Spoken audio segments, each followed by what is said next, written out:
도창이 공항유토쇼.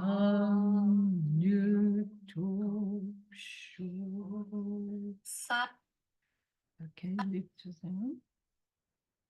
let's go to the 4 limitless contemplations. May all beings have happiness and create the causes of happiness. May they all be free from suffering and creating the causes of suffering. May they find that noble happiness which can never be tainted by suffering. May they attain universal impartial compassion, free of worldly bias towards friends and enemies. Senjen damje dewatang dewa dewejitang din bajujig dungal tang dungal chichu tang trawajujig dungal mepe dewa tampa tang mindra wajujig nering jaktang ni tandra we tang no jembola nu pajujig.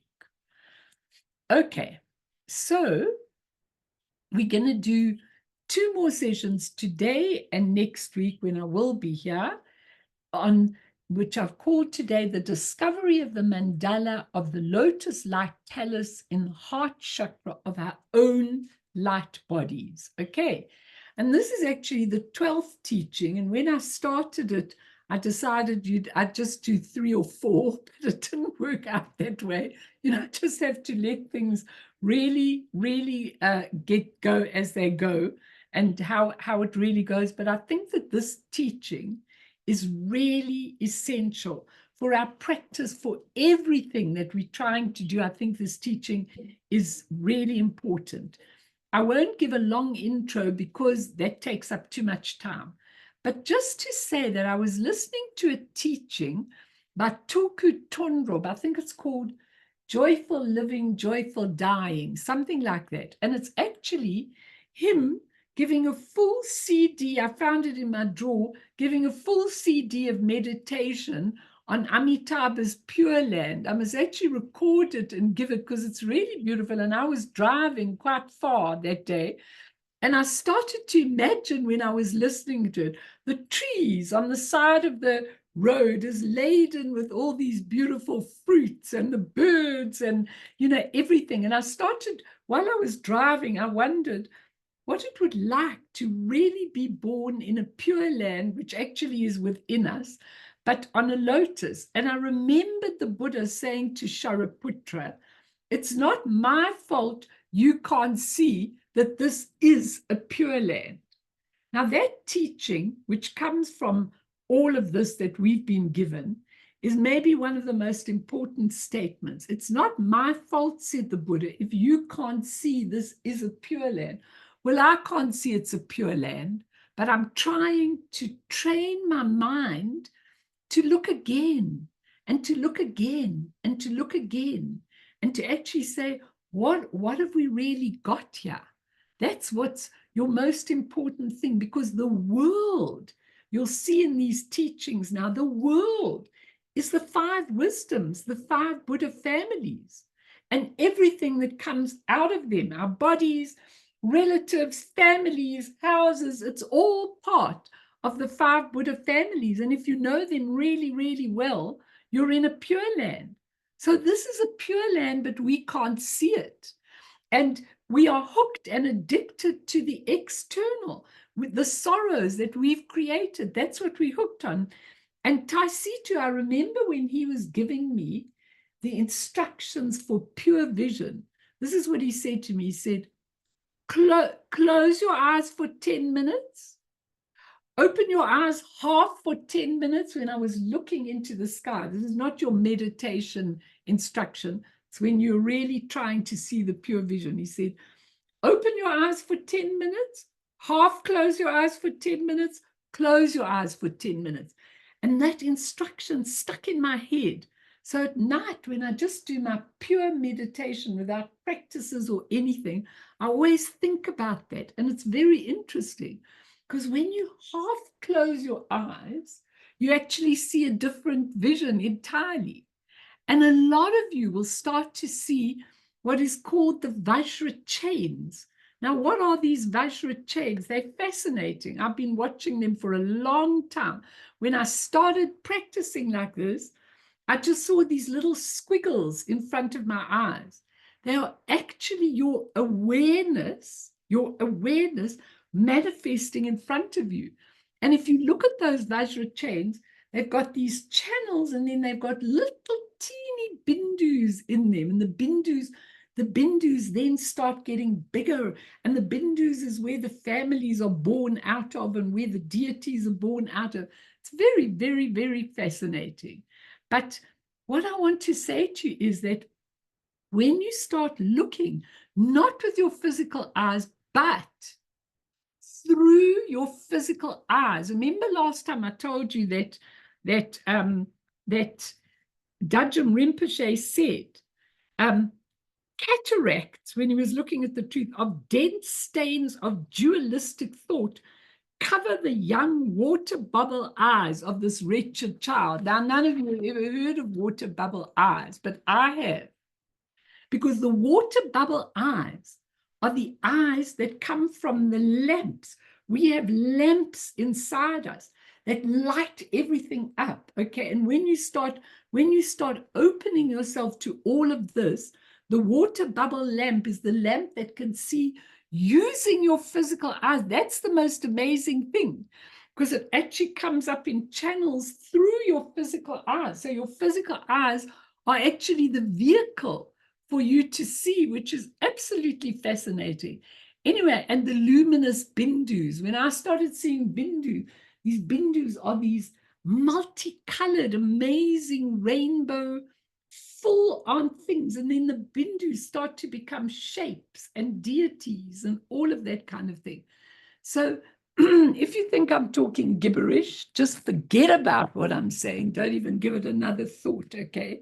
But for those of you that might like to, just give it a little bit of thought, because when I sit down in the evening, and lately, I don't know, there are just so many things going on. I don't know if all of you find that, but we live in an activity world, an activity-orientated world. And the actual essence of the higher teachings is non-action. And we hardly ever have non-action. We live in an activity world. We're always busy, okay? And you really have to keep your mind, focused and to be in awareness when you really are busy, and to have non-action. So often, when I sit down to meditate in the night and wonder how this physical body is going to last much longer, I sit down and I go, because is the surrender, the actual letter that goes out to create all the purity in the pure lands. So when I sit down, I go, and then I just surrender myself into the pure lands. And I love those meditations. I get so mad when I've got to cut them short because we're going out or something like that. I love to just sit and watch and watch and watch, and you begin to develop everything, okay? And then you begin to realize you are the Lotus-Light Palace. Everything in this physical body, in the psyche, in the psyche, in the physical body, the psychophysical obsessions, we drop them. And there we are. We are a luminous palace of light in a luminous light land where every being cares for everything. And then I just go, I must take time every day to train myself to see this. So the other day, I just want to give you this example in parentheses, as long as my husband never listens to it, okay?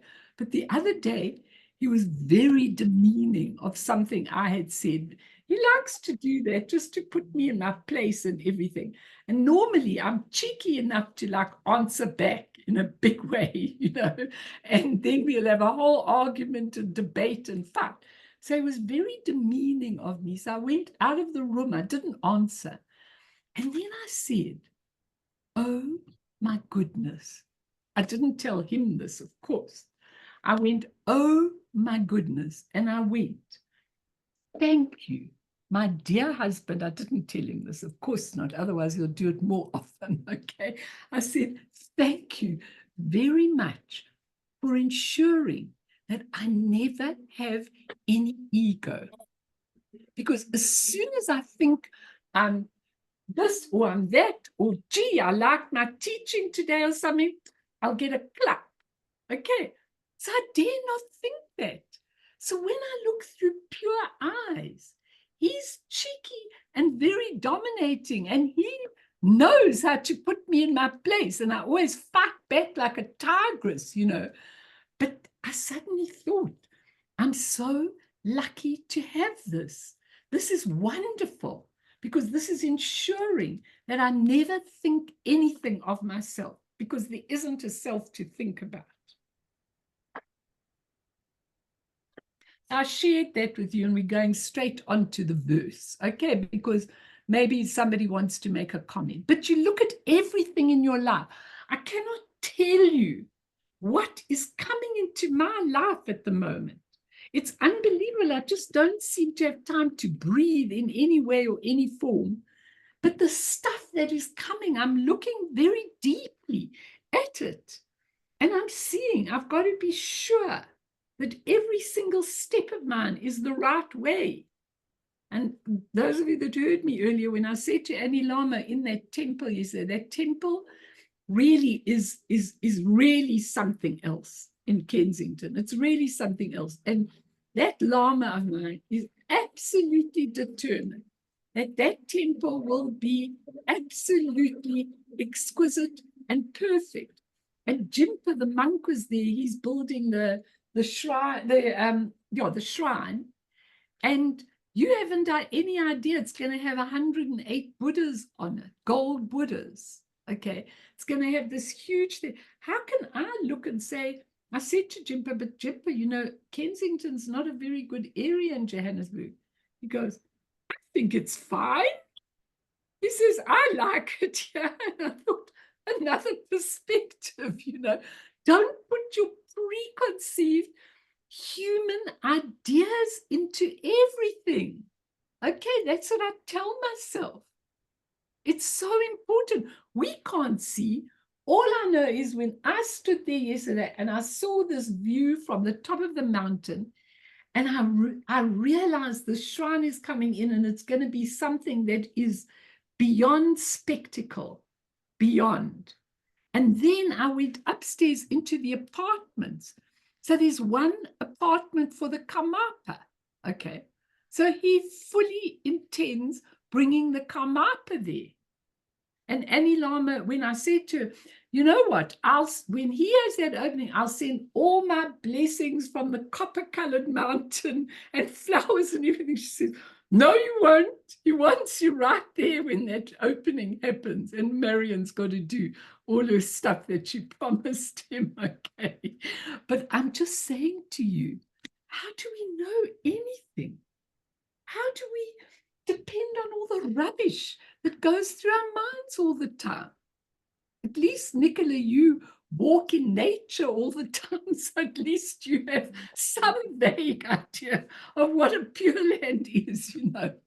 I mean, let's be honest.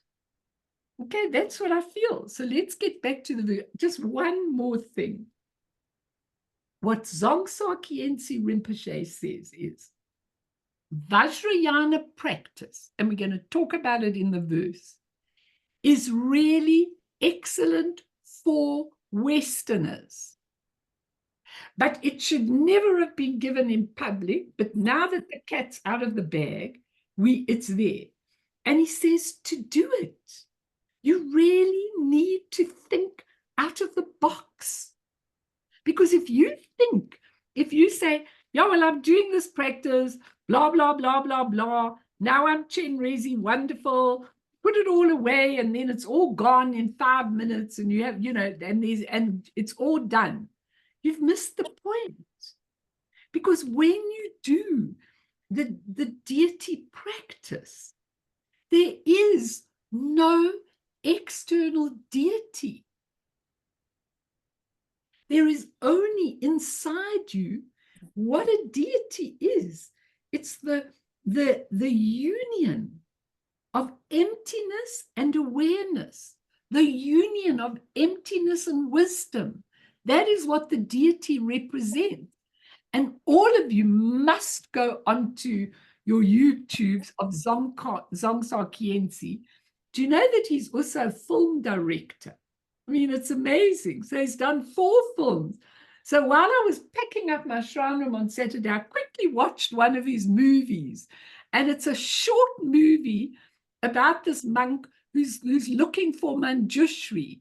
So he goes to the mountains in China to climb them to find Manjushri. Meanwhile, he's this very learned monk, the best debater in the monastery, but he's still going, and he's got this guru who's an emanation of Manjushri, but he's going to find Manjushri. Watch it. It's about 15, 20 minutes or something like that. That's all. Such an amazing thing. And it teaches you about Vajrayana practice really a lot. So, okay, on that note, ladies and gentlemen, let us, anybody want to say anything? Yeah, Mel, what's that YouTube called again? What is it called? It's called Siddhartha's Intent. Siddhartha's Intent. But if you just Google Zongsa, DZONGSAR,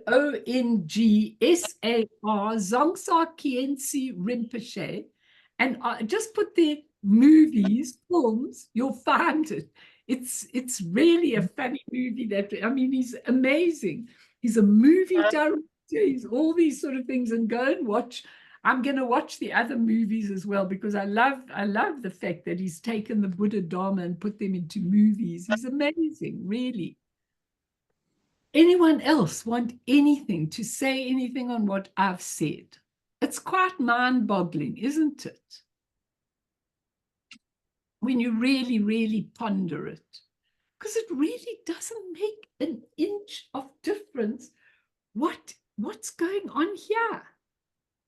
It's what's going on here, which then reflects what's going on there. So we have to change here in order to have a different reflection. And the last verse was about the cosmos is a reflection of each individual being's nature of mind, is the reflection of the cosmos.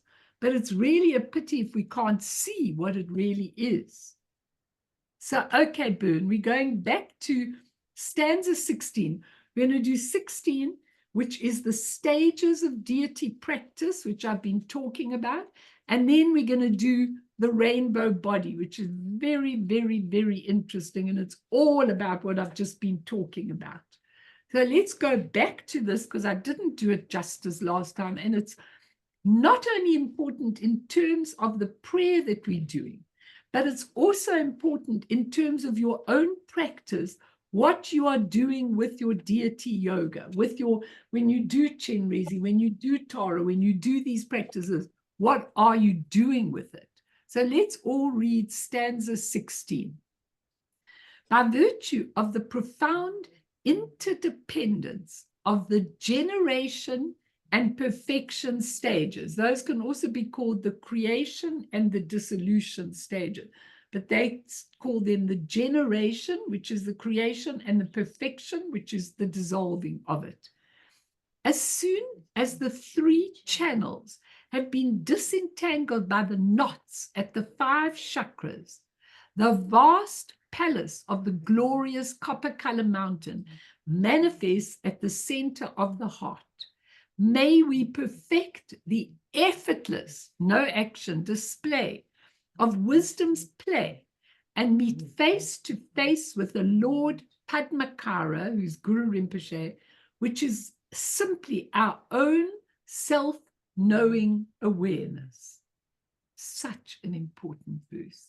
Let's not do the rainbow body yet, Bern. Let's just do that one.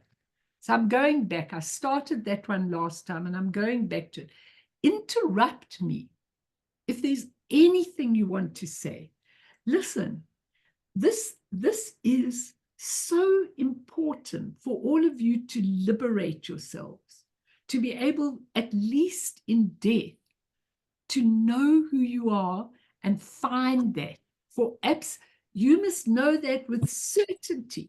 If you go through death and you are frightened by what's happening, if it's a sudden death or a cancerous death or whatever it is, you must know that you quickly get back on your balance and you ask about the wisdoms and what you're going through so that you are ready. And all of you, each and every one of you that's been attending these, should absolutely be ready. Okay, so what is said about that verse? Those eligible for Vajrayana practice, and I keep saying to you, Vajrayana practice will not be here when Maitreya comes. It is given to us now.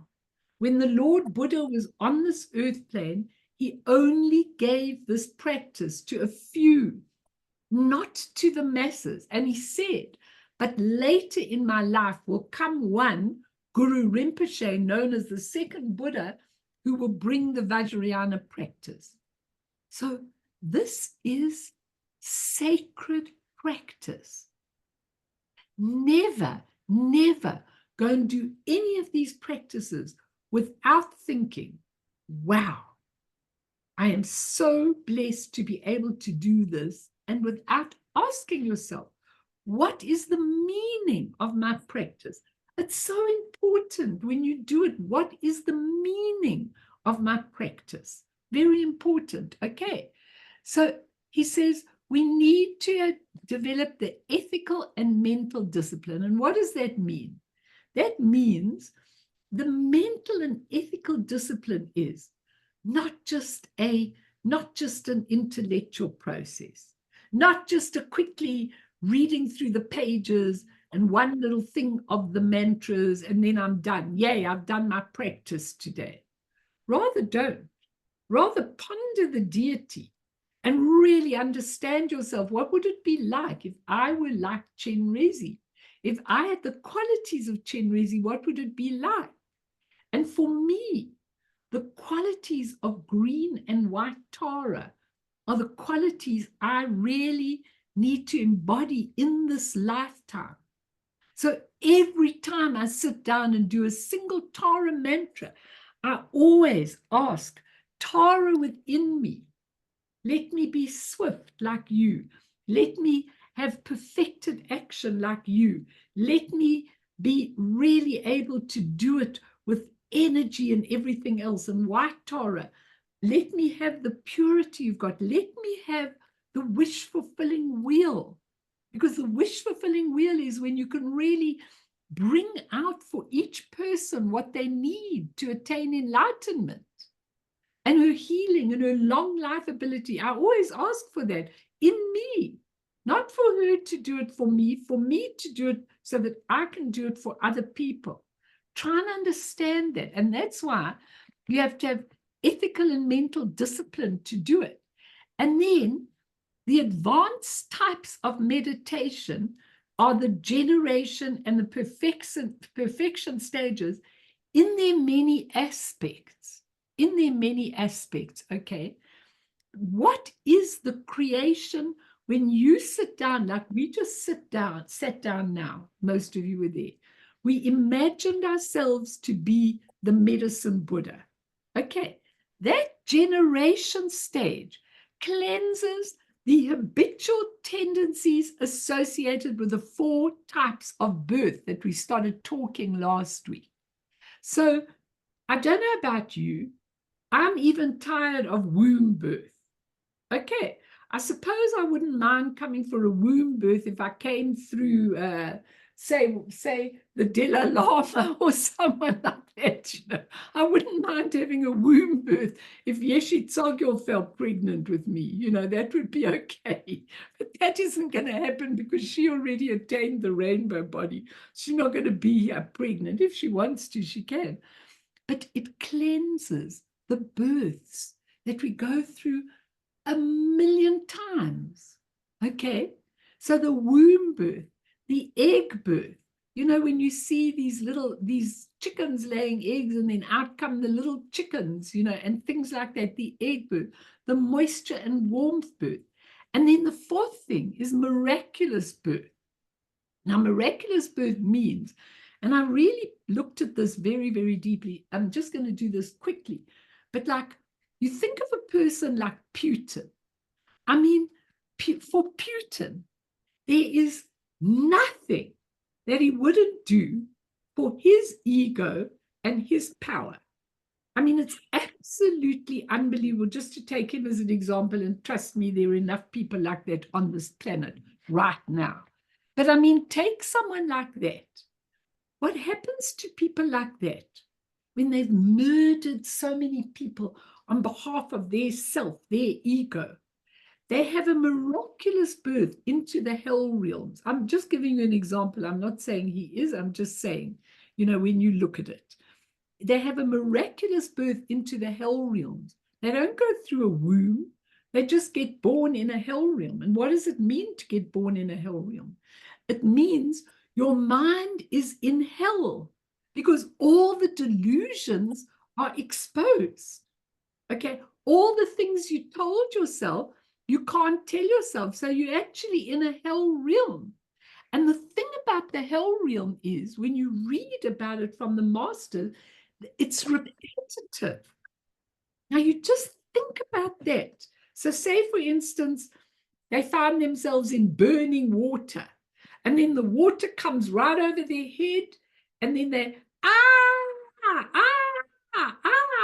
they're screaming because it's taking the skin off and everything, and then it ends.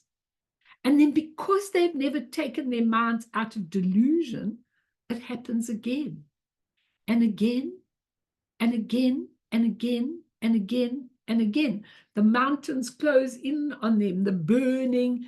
You just think of this man, Alexei Navalny, who was such a hero, in my opinion, that he actually came and that he actually was willing to come back to Russia, not do it from outside because he was scared. He said, no, I'm coming back to Russia. Now you just think of what this man has done to stop him in the name of ego, in the name of I want the power and no one will defy it. That's got to be curbed. But it hasn't got to be curbed by a torturer outside. It's got to be curbed by a torturer inside, in you. Okay, now that miraculous birth, you can be born as a hungry ghost. You can be born in a human as a hungry ghost. And then you've never, ever got enough. I told somebody the other day they were a hungry ghost. And this person said, what do you mean I'm a hungry ghost? I said, nothing ever satisfies you. Wherever you go, whatever you do, whichever therapist you go to, whichever journey you take, it's never enough. Said that's a hungry ghost. The hungry ghost is saying all the time, not enough, more, because it doesn't fill them. Can you all understand what I'm saying? So the miraculous birth is just going straight into it, straight after. So these people who say, I'm going to go to Allah and I'm going to be in these beautiful heavenly realms and I can torture people as much as I want and I can break them down and everything. They got to take the consequences of their own delusions. Okay, so miraculous birth can be like that. It also can be miraculous birth in a pure land, which is what we're looking at. But this is the purification. The generation stage is the purification. So we do imagine ourselves on a lotus, on a lotus and a moon seat, actually becoming this beautiful deity. And what we're doing when we clear all the 4 types of birth by the generation stage, it's so fascinating. I can't even begin to tell you. I can't tell you that when I'm writing these talks, I keep saying to myself, Melanie, stop. Okay, you can't give them more. They've got to go through the verses quickly, but I can't help myself. What I've got is there. When I pick up the pen, that's what comes out of me, and I have to give it to you. It's such a privilege to do this Vajrayana practice. You've got no idea. When people say, I don't like deity practice, it's foreign. Did you know that Dzongsa Khyentse said that deity practice is totally foreign to the culture of Tibetans? Will you believe it? It's not a Tibetan cultural thing. They trained from India to do the deity practices, because when the Buddha gave the practices, he knew that if he didn't do something with all the Hindu gods, they wouldn't be able to understand and they wouldn't be able to do anything. But it's so interesting because you really look at this, and Zongsa says you have no idea what a privilege it is. It gives you the full meaning of the mysteries of life. Emaho. So, what do we meditate on when we're doing the creation or the generation? We say, all ordinary appearances are the 100 peaceful and wrathful deities. All ordinary sounds are mantras. All ordinary thoughts are just the display of wisdom. Shush, you do. The display of wisdom. That's all your thoughts are. Remember that even when you have an ugly thought.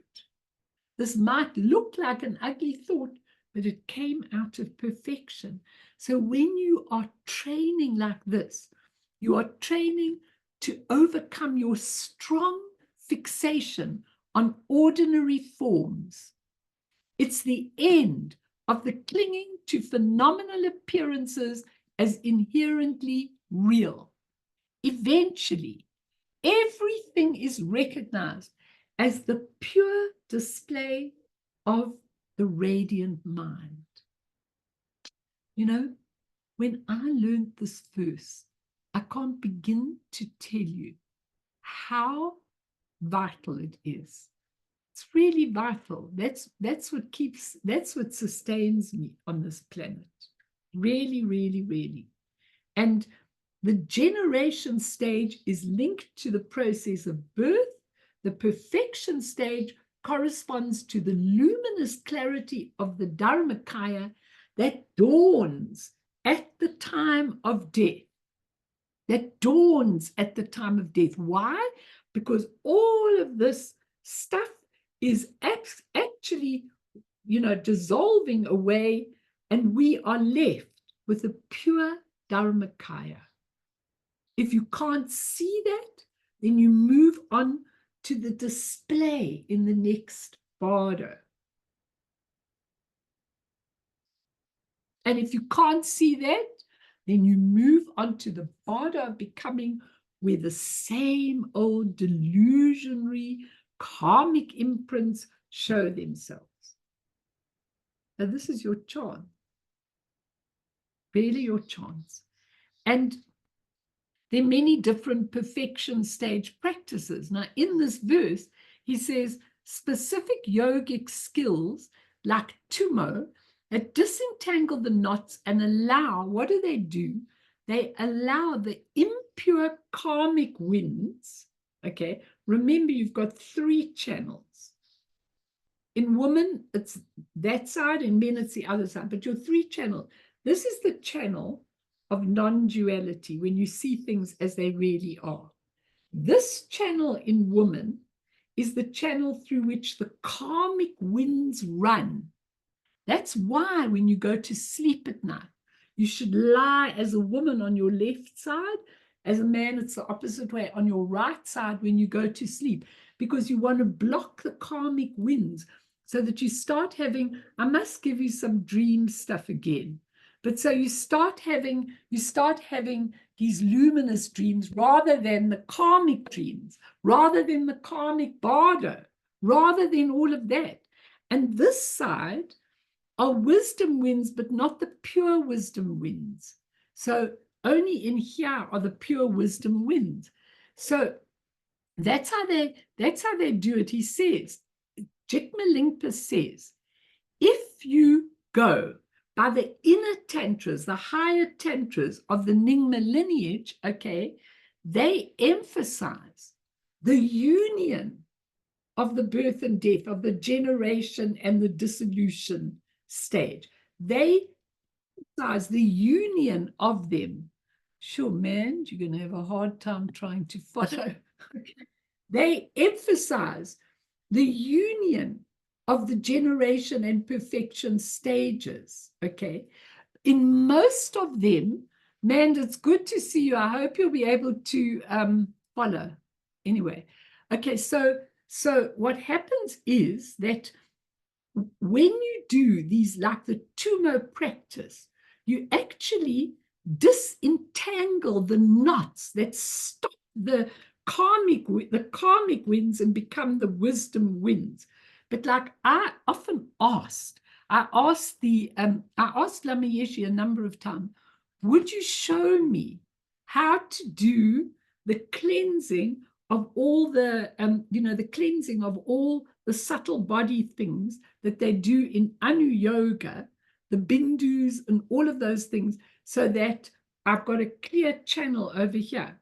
And he said, no Lama that I've been with has ever allowed me, hello man, has ever allowed me to do that practice. And I'll tell you why.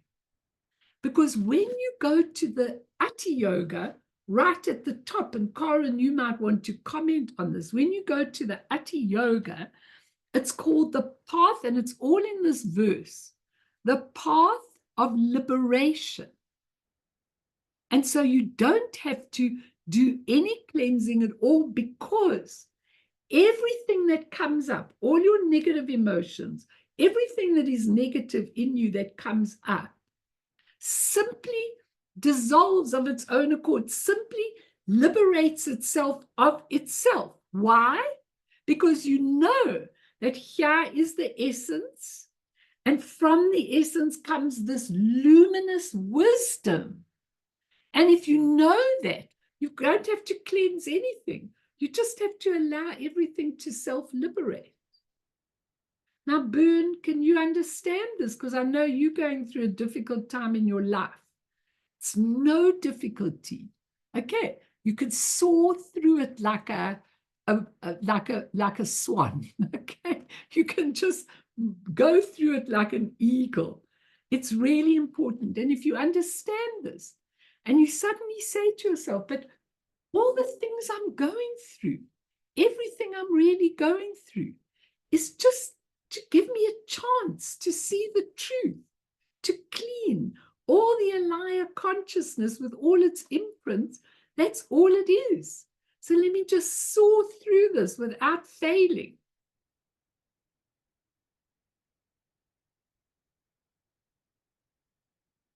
Hey, Boone?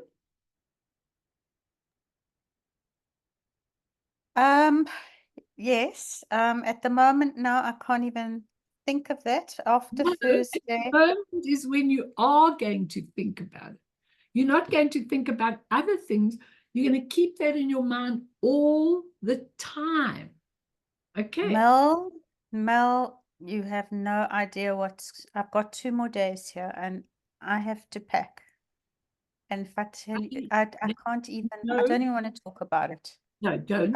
It is no problem, because here you are at a group, when you should be packing. Okay. Yes. You're at a group, and that says it all. It means I need that, and that is going to take me right the way through. Now, I want you to remember something very, very important. That is important. In my practice that I do, and I really want you to write this down, it says the following sentence, what Tulku Urgent says: may illumination dawn, not become. May illumination dawn as wisdom. Maybe that's the key of everything. Because whatever you create, whatever thought, whatever feeling, whatever move, whatever packing, whatever negative thoughts, whatever difficulties, may they dawn as wisdom, because they all illumination from your essence, no matter how hard, no matter how difficult. I mean, I watched Lama Yeshe Rinpoche yesterday. Was really struggling. He's struggling to walk. He's struggling with this terrible rash. He's really struggling hard, but you never see 1 inch of struggle on his face. To me, it's remarkable. Okay, it's remarkable. Because how can he do that? It was hot in the room, boiling, boiling hot. And he's got this rash, and he can hardly move. He can hardly go down the stairs anymore. But that mind of illumination and clarity is beyond. Now let us all learn that when we're really going through hard times. Chikmalingpa tells us that the location of Zangdor Puldri, that's the copper-colored mountain, or the Lotus-Light Palace, is in the chakra, located around the heart, where the very subtle mind and its accompanying winds, they're always winds, but your winds are either karmic winds or wisdom winds. You want to take all your karmic winds, which go, not now, I can't do it now, I've got a lot of packing, I'm just using you as an example. I've got to do this, I can't do anything now. Those are your karmic winds. Winds are, if you watch the wind now, the wind's just blown. The leaves get blown. We've got karmic winds and we've got wisdom wind. Those karmic winds are wisdom winds, but you either see them as karmic winds or you see them as wisdom winds. What happens when you see them as wisdom winds? They are the 5 Buddha wisdom families. That's what they are. Everything you create is that.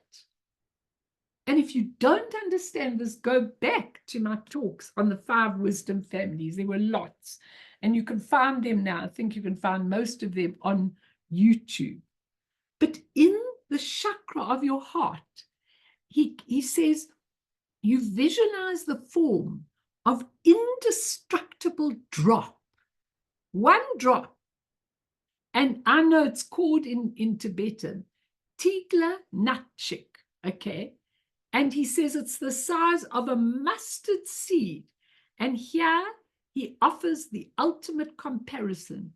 He equates this Zangdor Puldri, copper-colored mountain, whatever you want to call it, Lotus-Light Palace, with the true nature of mind. The place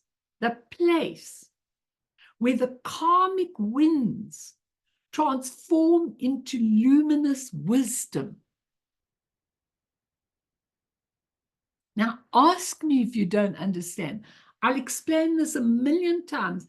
Mans, you must go back and try and get a couple of the ones before, then you'll really get it, okay? But what I'm saying is, this is also the place where the 5 peaceful Buddha families or 5 activities of the high of your consciousness arise. And the real experience of the copper-colored mountain is revealed as indivisible from your psychophysical continuum. This is my physical body, and then I've got all the psyche aspects, the alaya, and all the consciousness aspects.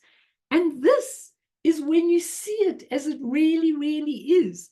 When the karmic winds transform into luminous wisdom, okay, and the pure realms are none other than the karmic winds transforming into illumination. And that's what a pure realm is. It exists nowhere else. And it's very interesting because Longchenpa, in his commentary to the Gyagamba Tantra, says, when self-appearances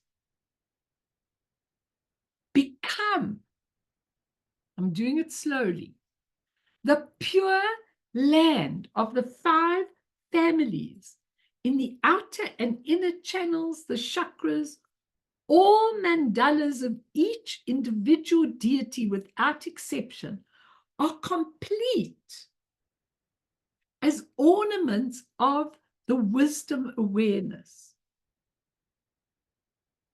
So once you get this, you'll start seeing what I started with, the 3/4 eyes, that nothing is what it really seems.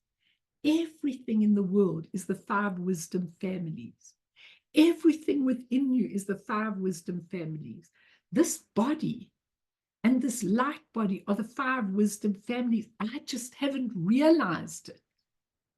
That's why when you die, and all of this dies, goes forth, you're either petrified because you don't know what to hold on to, because you haven't got yourself anymore, you haven't got anything anymore, you haven't got what you know. None of you are going to do that, because you're going to say, oh, this is the pure lands of my being. This is the truth. Why didn't I see this before?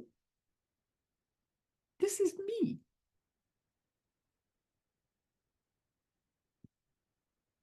So nothing departs from that essence, that pure luminous essence, okay?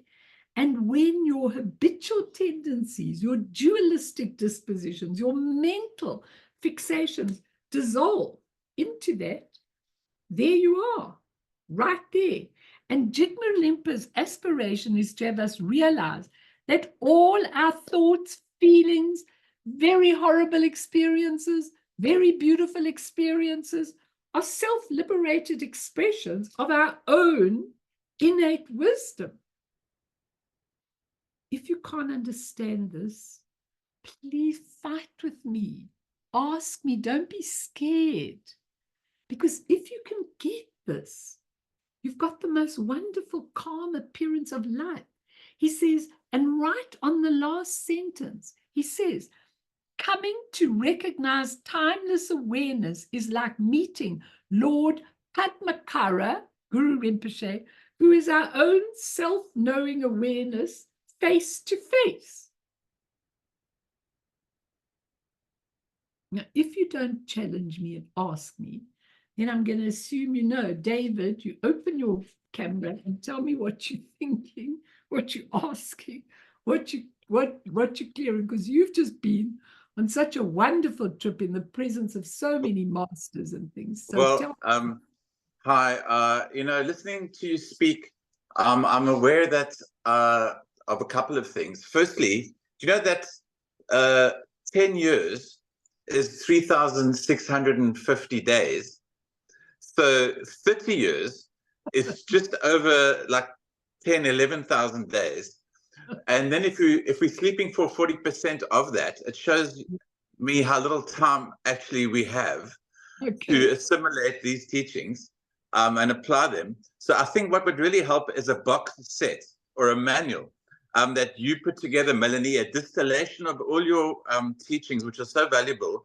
And, the transcripts are online, and you could extract from them the essential pieces, passing out all the intros and the general housekeeping, and then actually have a go-to manual, which can be referred to by busy people, which encompasses all the essential pieces, because often you say, this is so vital, or this is so important. And you say that often, over dozens and dozens of your teachings. And a distillation and a synopsis of this in a manual form, I personally would find very helpful to apply in the short few hours that I have left on planet Earth.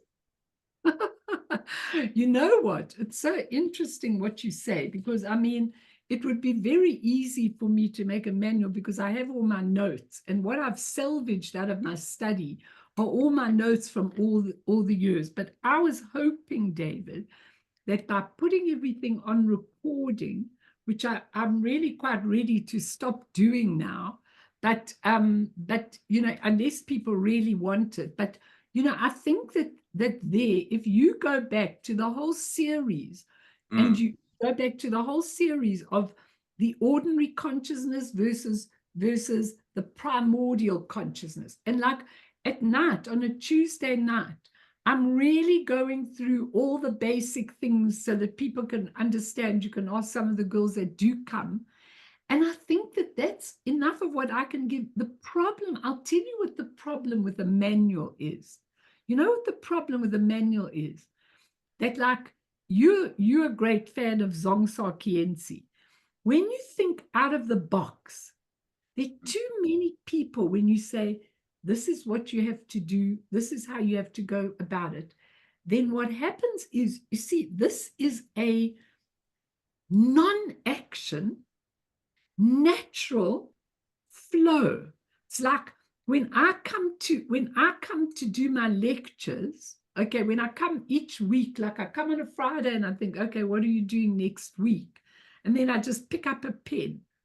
Now, if I had a manual what to do, I could never allow that flow of that primordial consciousness to come through so that it's there. And that's what we have to really be careful of. Maximum I can say to people what to do in the morning, and let's do a little guru yoga practice now, okay? But what I can maximum do is say, include this, include that. Now, for example, you know, I've been in the unfortunate position, but maybe in some way it was fortunate, that I have had very little instructions from high masters. Like I remember when I was 6 months at Taisitu's retreat, you know, and I used to go to him and he talked to me about some mundane things. What do I think about the retreatants? What do I think? He loved me to give my opinion about things. And sometimes I found myself feeling a little irritated because I wanted precious instructions from the amazing master and everything. And he wasn't giving them to me. And you know what I realized afterwards? Once I did challenge him because he really let me. And I said, Rinpoche, why are you talking about these things when I need instructions? He said, oh, but they are the instructions. So I was looking for him to say to me, like, do this, do this, do this, don't do this. And he said, he gave me the instruction. Now, the next person that came in, he might have given a 0.1, 0.2, 0.3 instruction. He'd never give me that once. He gave it to me, a proper instruction, and then never gave it again to me after that. And why would he give the guy who comes in next? Now, what I want you to do is A, B, C, D. Yeah. But the thing, Melanie, is that you've spent how many 10,000 hours, 100,000 hours exposed to the teachings and in the presence of teachers, right? So now people coming new into these teachings, like imagine if I was to meet someone, one of my friends socially, and they expressed an interest, how difficult it would be to even begin to explain. But I'll just talk for myself. Yes. For me to catch up, so to speak, to have the overall picture and insights and application that you do, I doubt I have the time. So how do you fast track people to actually catch up speedily to where you're at? That's what I'm doing on a Tuesday night. I'm going on to part 4 on the Tuesday night. I'm going on to the Wheel of Life. Now, if you look back in my recordings, I did the Wheel of Life. I did all of those. But I'm starting from the beginning on a Tuesday night with that ugly duckling story. I started with that. That's right at the beginning. Oh, that's good to know. Yeah, I'm putting in a few tidbits for the people that have been coming a long time. I don't want them to be bored, so I'm putting a few things in. But basically, I'm giving a beginners group on a Tuesday, and I was going to do it quickly and then go on to something else. And now I'm not going to, because I think that must be available. And that's session 4 that I'm doing tomorrow night. I think it's 4, yeah. And 1, 2, and 3 are those basic instructions that people can get. And 1 or 2 people have phoned me and I've said, go back and go and look at that. Like I met a girl yesterday who's a cousin of ours, and she said, where are your teachings? And I said, they're there. If you want my opinion, if you want to go and get them, please go and get my last 3 Tuesday nights. Now she's done nothing in Buddhism. I can confidently give her those and she'll understand. Not this. This is advanced teaching. And a lot of you can understand it. And a lot of you can go back and get those Tuesday night just to, you can watch it on recording if you don't want to come. But the thing is that I am giving that. I really fully understand that, you know, to give people what they really, really need. Like the question, how do you get off the wheel of life, the samsaric wheel of life? Now, I'm going to teach that on a Tuesday night again. I've taught it before. And when you get off the samsaric wheel, that's when the illumination dawns. Okay?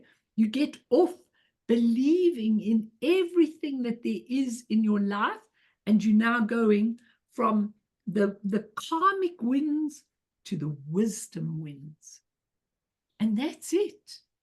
And really, Yeah, it's almost like a dictionary. It's like a thesaurus of terms would be very helpful, because there's so many terms which you bandy about like freely and confidently, but having that like dictionary of terms which just can explain and then have further references.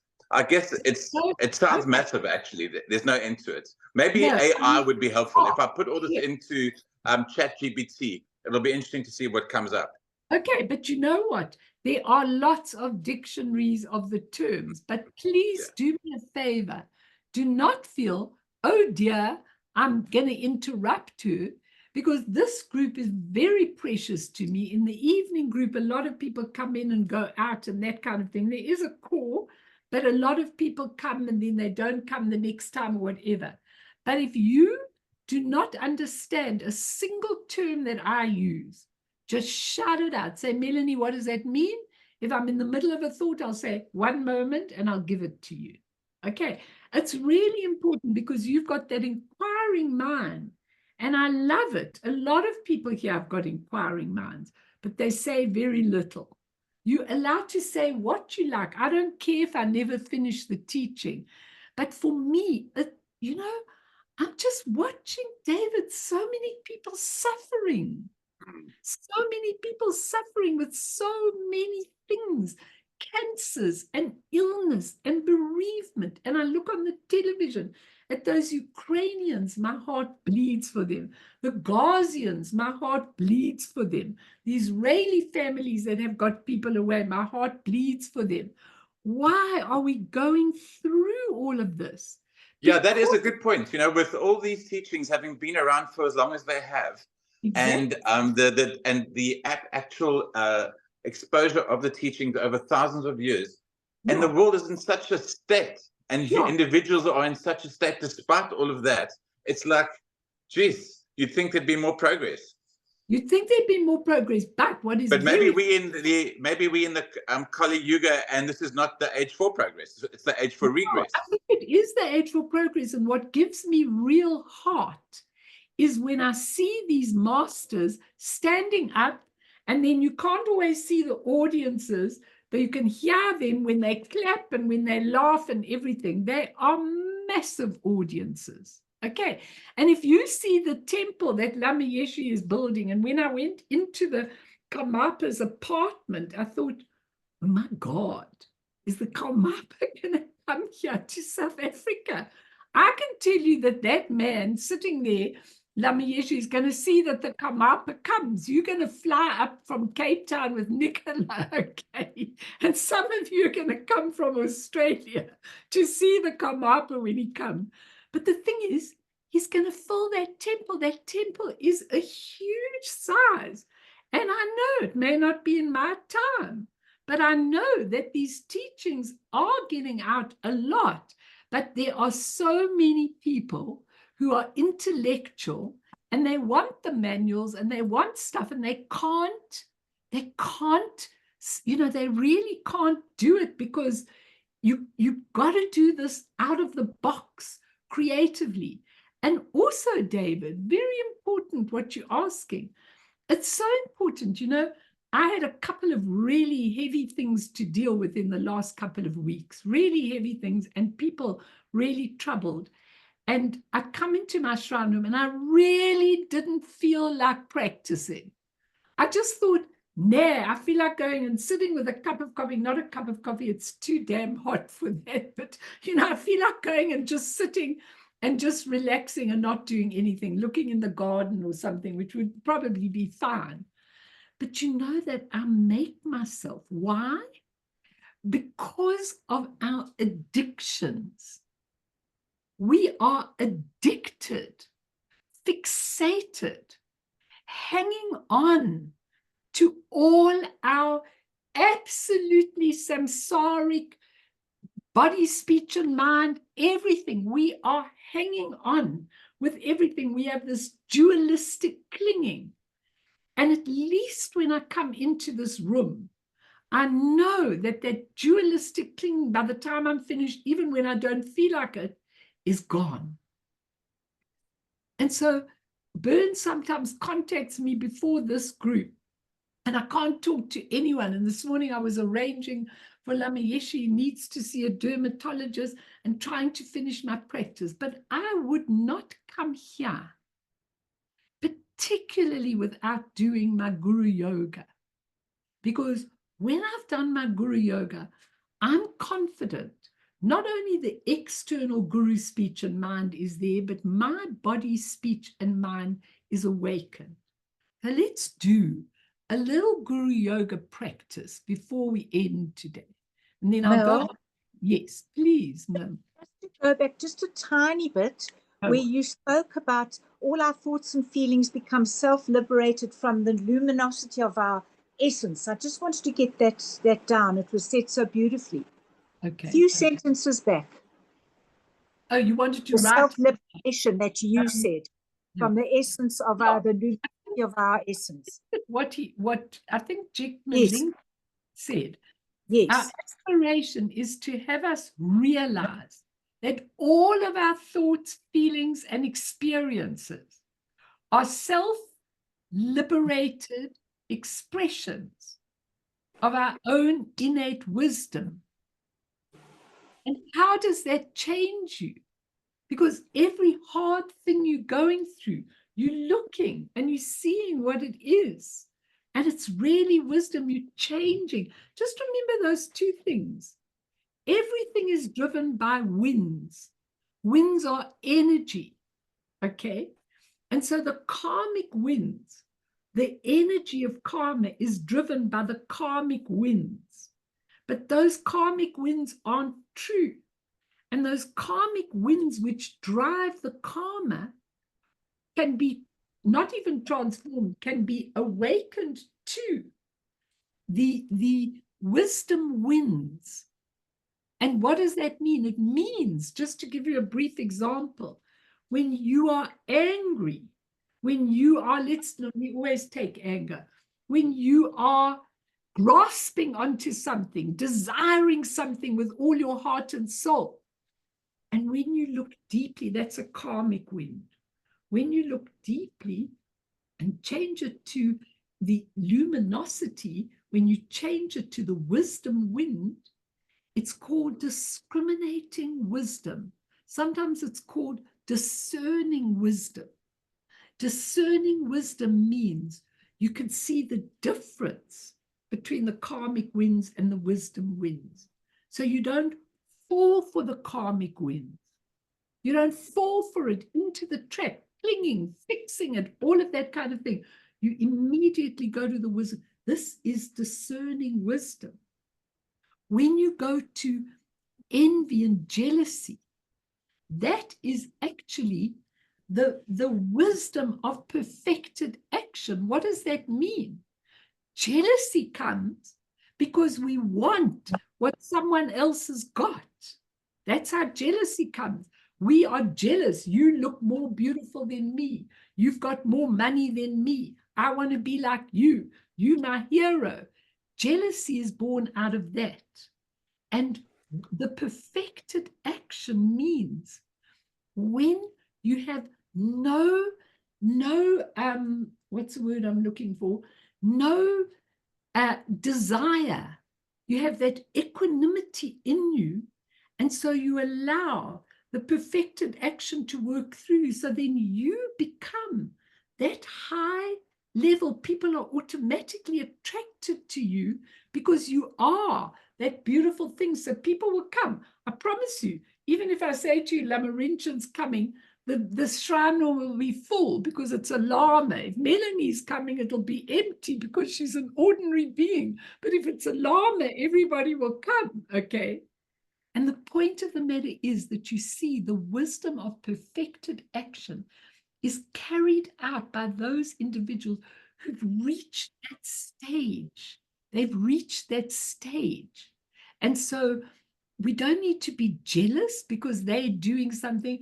We need to be admirable when we look at the wisdom of perfected action, because it means they've allowed those karmic winds to stop and the beautiful wisdom winds to rise. But come, let's do a little guru yoga. Otherwise, we're not going to do it. It's nearly time. So come into your beautiful posture, everybody. Remember, whenever you sit down, and really, it doesn't matter if you sit down for 3 minutes in the morning, David Hawker. You just sit down and you are right there, absolutely present. You are present in this moment, and your awareness is totally sharp. Why? Because your wisdom wins. Your middle channel, the spinal column, is straight. And you are absolutely present in luminosity. In fact, most of you who are sitting with a vision of the sky can look out and see the luminosity of the sky. Just the expression from the essence. I like to do short Guru Yoga for you today of Guru Rinpoche.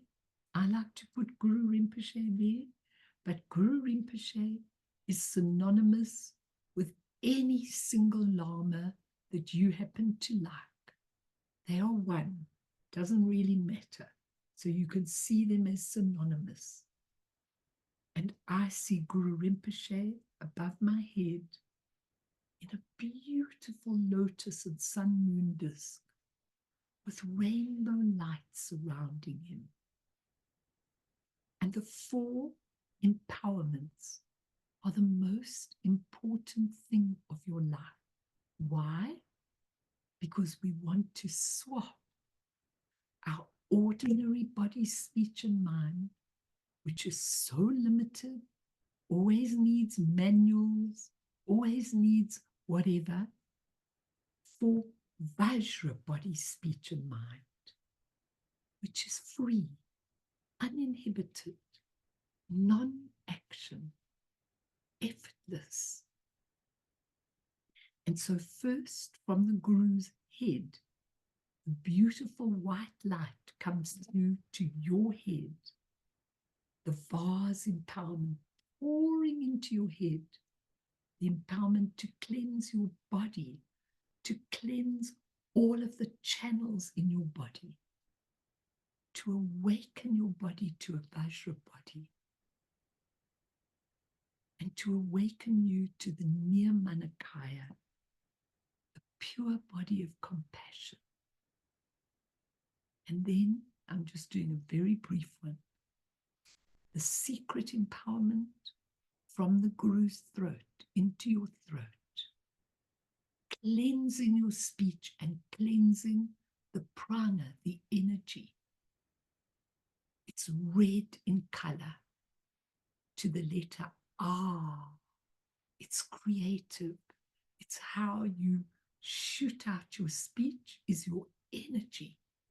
And you are getting pure speech from the Guru in the second empowerment, the secret empowerment. And then to your heart, the third empowerment, the wisdom, awareness, empowerment. Blue, beautiful, luminous blue from the Guru's heart into your heart to the letter Om, into your heart, cleansing your mind of all its obscuring karmic winds, anger, hatred, delusion, jealousy, cleansing your whole mind and cleansing the bindus so that we can awaken to all the deity families, and giving you Vajra mind, the pure mind, and giving you the potential for the Dharmakaya. And then the final beautiful empowerment. And you should do this even short like this every day. If you want it long, you can go to my Guru Yoga recording. The last one, the word empowerment, or the ultimate nature of the absolutely unlimited mind. The word empowerment is blue from the Guru's heart into your heart to the letter Hung as well. And it combines all three empowerments. It gives you the most beautiful, beautiful body, speech, and mind all together. And it cleanses your alaya consciousness, where all your imprints, your habits, your duality is. It cleans everything, giving you that pure nature of mind. And now, having all four empowerments, it also gives you the potential for the Svabhabhikakaya, which is all three bodies. Nirmanakaya in the head, Sambhokakaya in the throat, Dharmakaya in the body, Svabhabhikakaya, all three. And you are resting in a beautiful, beautiful state, clear. That beautiful luminosity from the essence really becomes wisdom. It dawns as wisdom. And when you have the four empowerments of body, speech, and mind, you are totally, totally ready.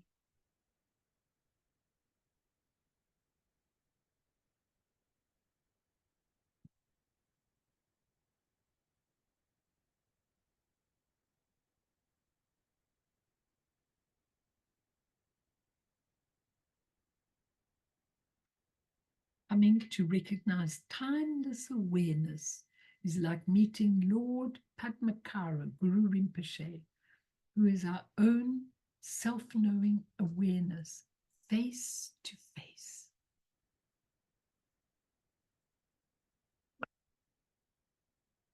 Just ornaments.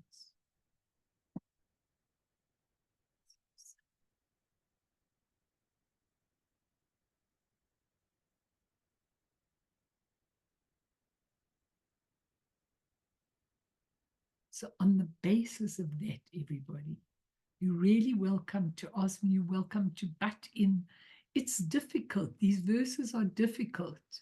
But one day it'll just dawn on you, and then it won't matter all the nitty-gritty from it. It's all inside you. When all of you die, you must at least go to Devachin, if not to the Padmakara, to Guru Rinpoche's Pure Land. If you don't want to, if you're not really keen on doing too much work, but you just want to learn, you can go to Devachin by learning the song, Emaho nunsa sangji nangwa taye dang, whatever you want. It's really, really important that you actually understand. Okay, just put your feeling into your practice. Put your feeling in. As Zongsa says, if you're taking refuge, take refuge when you're going through a hard time. Wake up in the morning and say, I take refuge in the Buddha, Dharma, Sangha, or take refuge in this hard thing. I take refuge, We can take refuge in whatever we like, as long as we are there. Because it's interesting, people don't know every single detail of the Buddhism, and it's hard. But a lot of people, David, have been coming for a long time. And so, I try to give them, exactly what they're needing, and, sometimes go a bit further. But, I think that doing it on a Tuesday, on a beginner's kind of level is fine. And then those that are more advanced can come and listen to the Monday morning sessions, Okay, everybody, let's dedicate, and then I'll stay if we can.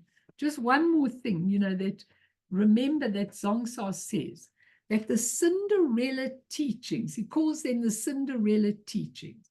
When you have stories, when you have examples, when you have all of that, Some of these masters don't give any stories or examples. They just teach you like that for hours and hours. I've been to a few teachings like that, and it's jolly hard to concentrate. But here you can take your time, you can challenge me, you can ask me questions, and I do try to give stories, not so much in this group, but definitely on the Tuesday night, you know, and we have to really do it. It's really important.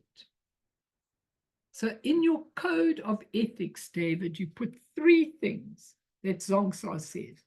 Never harming anybody, always helping all the time, and pure perception.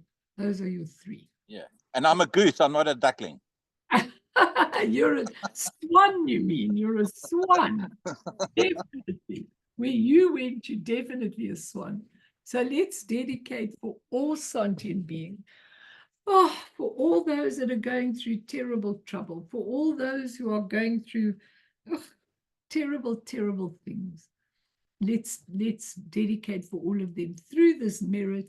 May we achieve all-seeing Buddhahood, and thereafter, once all harmful enemies have been defeated, may all beings be liberated from the ocean of existence, stirred by the waves of birth, old age, sickness, and death.